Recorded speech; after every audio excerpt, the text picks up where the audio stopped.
दैनिक भारत विचार, निर्भीड, अचूक, सत्य बातमी.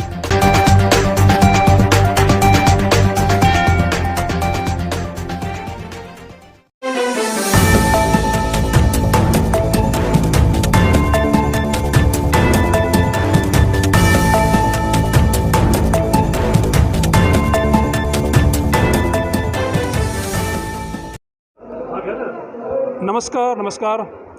मी संपादक दत्ता हजारे आज आलेलो आहे बारामती या ठिकाणी. बारामतीमध्ये डेअरिंग द बारामती फाईल हा नवीन चित्रपट आज 26 जून रोजी प्रदर्शित झालेला आहे. या ठिकाणी आपल्याला भरपूर प्रेक्षकांची दाद मिळत आहे.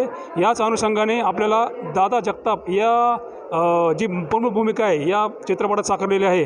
ते कलाकार तर आपल्याला भेटलेच, पण मूळ जे दादा जगताप आहेत या बारामतीमधले त्यांच्याशी आपण संवाद साधणार आहोत. दादा नमस्कार. काय सांगाल, आपली जीवन हे जे संघर्षमय गेलेलं आहे, आपण आपल्यावर आता चित्रपट निर्माण झालेला आहे, काय सांगाल दादा? हा सर, मला ह्या चित्रपटाबाबतीत माझ्या स्वप्नातही नव्हतं, ती मला देवाने दिलेलं आहे.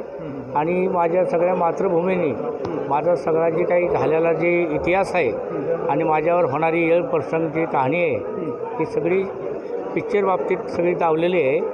आता फक्त एकच माझी इच्छा होती शेवटची, की इथपर्यंत मी पोचेल का, माझं होईल का. मी भिक्षा मागून जगवलेला माणूस आहे, एकदम गरिबीतनं आलेला, आणि कुणाचाही आसरा नसताना मी डेअरिंग करून इथपर्यंत परमेश्वराने मला पोचवलं. आणि जनतेनेसुद्धा भरपूर माझ्यावर सहकार्य केलं. कुठल्याही आई बहिणीला, माऊलीला, कुणाला माझ्याकडून एकही शब्द चुकू दिला नाही. म्हणून मला परमेश्वराने ही संधी दिली आणि मी डेअरिंग पिक्चरमध्ये मला इथपर्यंत पोचायची संधी दिली. याच्यात मी माझं भाग्य समजतो. आणि माझ्या मित्रांनी, माझ्या गावच्या आणि माझ्या आजीदादांनी माझ्यावर टाकलेली पाठणीवली थाप मी यशस्वी केली.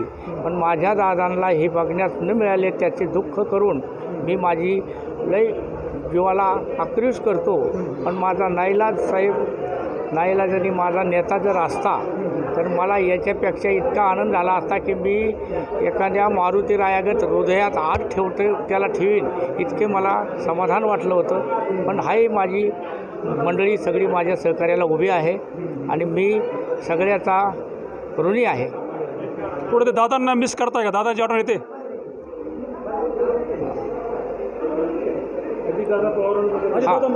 अजितदादा पवार मिस करताय का? आठवण येते त्यांची? हां, मी अजितदादा पवाराचा माणूस असून त्यांची माझी संबंध माझ्या 50 वर्षापासून होते. असे सोन्यासारखा नेता माझा गमावल्यामुळं मी इतका दुःखी आहे. पण त्यांच्या कुटुंबाकडे बघून मी माझी काही इच्छा मी समजून घेतो. सुनीता पवार, त्यांची पत्नी, त्यांचेसुद्धा पूर्ण आशीर्वाद माझ्यावर आहेत. आणि माझ्या ह्या गरिबीला त्यांनी इतकी मोठी मदत केलेली आहे की मला कर्ज न मिळणाऱ्या ठिकाणी त्यांच्या शब्दांनी कर्ज मिळलं. मला जी काही माझी कामं अडत होती त्यांच्या शब्दांनी मला होऊ लागली. त्याच्यावर मी इतका सुखी आहे. आणि माझ्या आयुष्यात मी दादांचं कधीच विसरू शकत नाही. अशी एक माझी सांगावं वाटतो म्हणून मी पब्लिकसमोर बोलतो आहे की माझ्यासारखा अंगठा बहादूर आणि गरीब माणूससुद्धा त्यांनी माणसात बसवलेला आहे.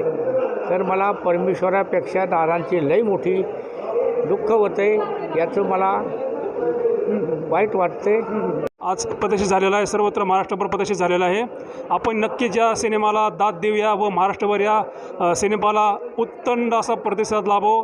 प्रेक्षकांनी नक्कीच या ठिकाणी हजेरी लावावी व या चित्रपटाला भरभरून दाद द्यावी, साथ द्यावी. या ठिकाणी इथं थांबतो मी. कॅमेरामन सागवेकरसह संपादक दत्ता हजारे. धन्यवाद.